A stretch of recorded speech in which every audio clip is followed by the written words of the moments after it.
Assalamualaikum warahmatullahi wabarakatuh.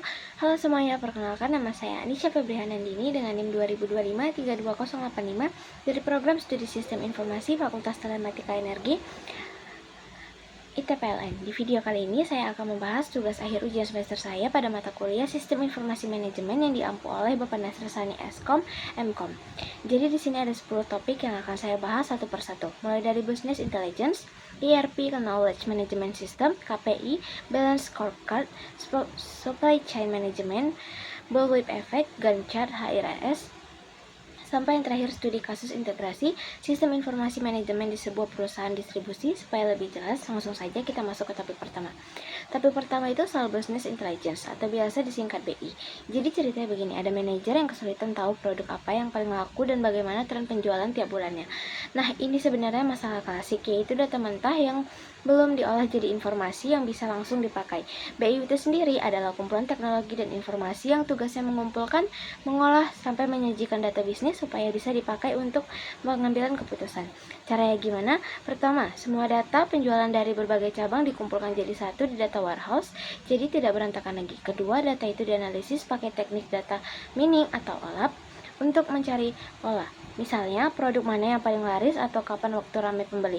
Ketiga, hasilnya ditampilkan dalam bentuk dashboard atau grafik yang gampang dibaca.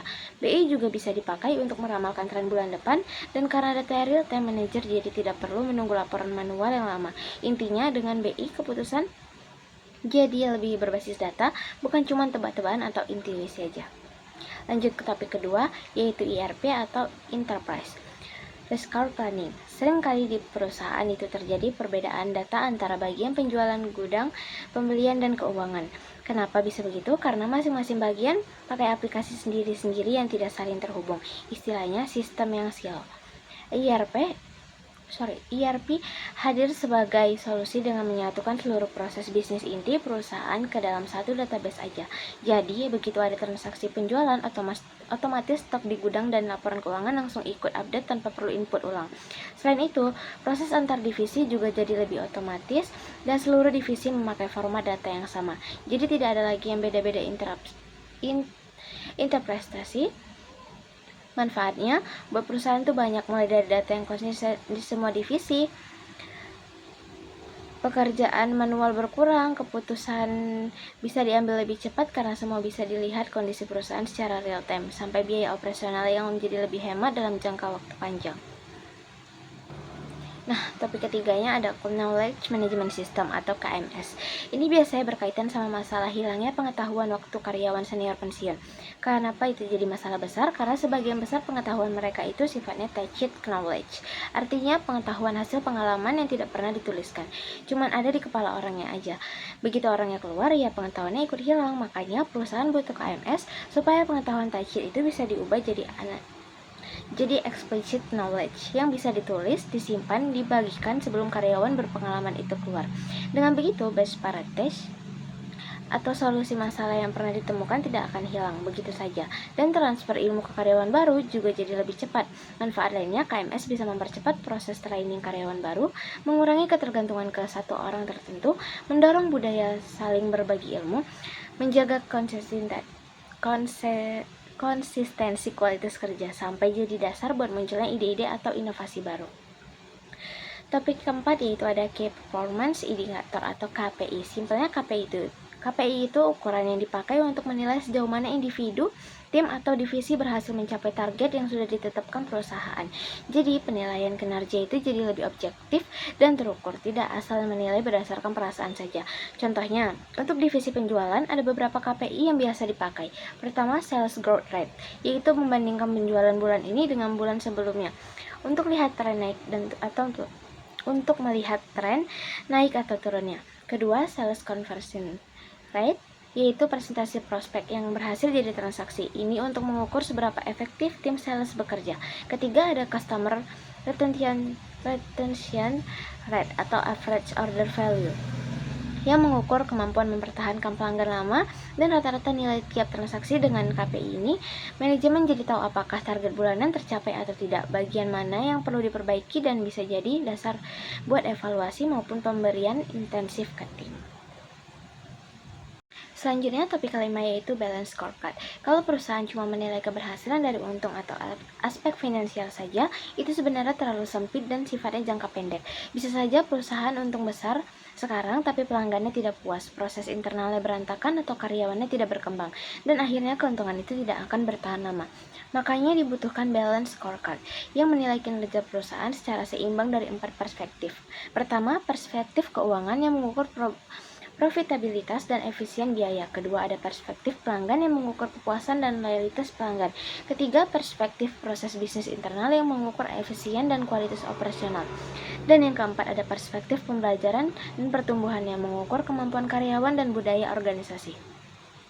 Keempat perspektif ini saling berhubungan. Karyawan yang kompeten akan menghasilkan proses internal yang baik, proses yang baik bikin pelanggan puas, dan kepuasan pelanggan itu yang akhirnya mendorong kinerja keuangan jadi berkelanjutan.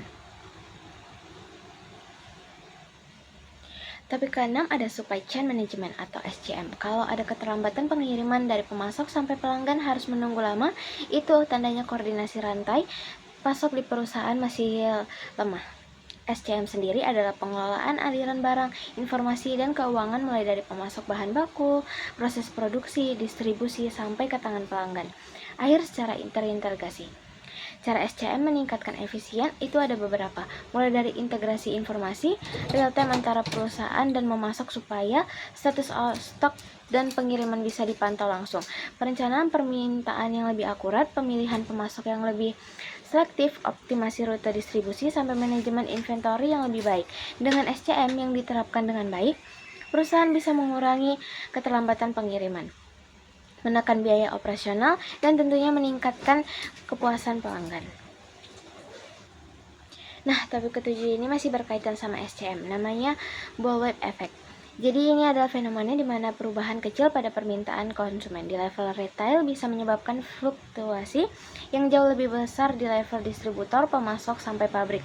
Contohnya seperti minimarket yang tiba-tiba memesan barang dalam jumlah besar padahal permintaan pembeli sebenarnya tetap.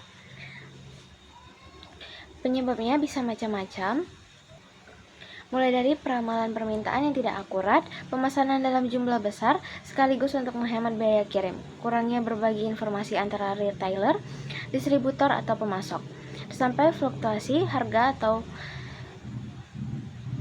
promosi yang mendorong pembelian berlebihan. Solusinya, perusahaan bisa berbagi data penjualan secara real time, menerapkan vendor manager inventory di mana pemasok ikut memantau stok retailer, memesan dalam jumlah kecil tapi lebih sering, serta menstabilkan harga supaya tidak ada lonjakan permintaan yang semu.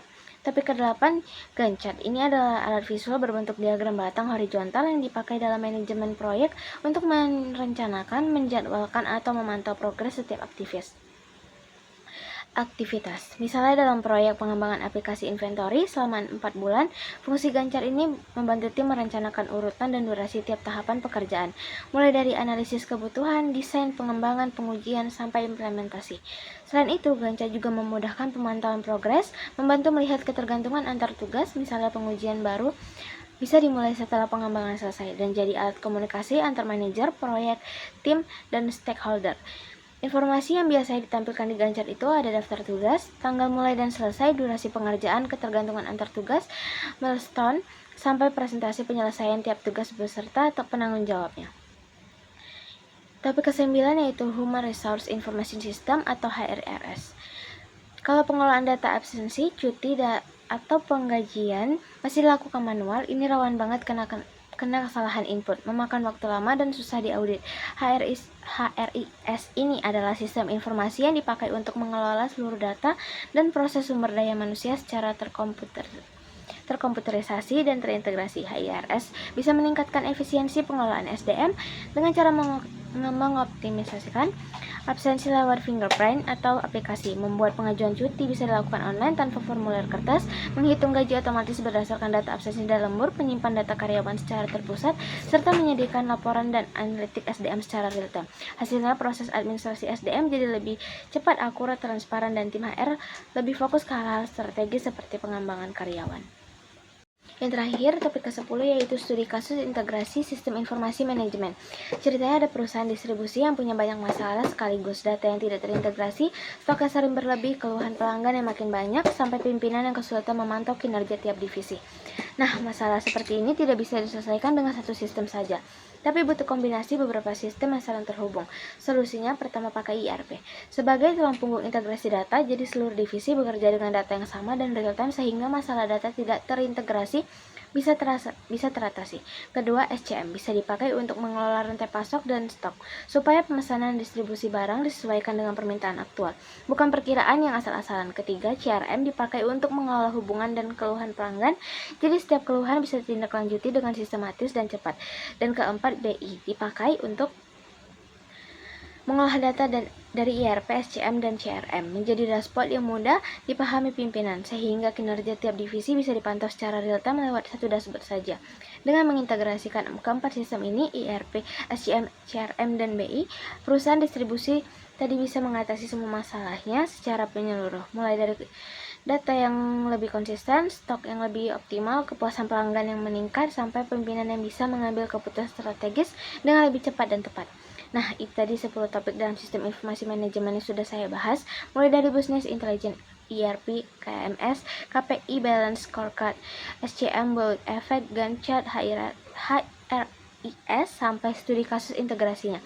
Intinya, semua sistem informasi ini saling berkaitan dan kalau diterapkan dengan tepat bisa membantu perusahaan mengambil keputusan yang lebih cepat, akurat, dan berbasis data. Sekian video dari saya, semoga bisa bermanfaat dan menambah pemahaman teman-teman soal sistem informasi manajemen. Kurang lebihnya saya mohon maaf. Terima kasih sudah menonton sampai akhir. Wassalamualaikum warahmatullahi wabarakatuh.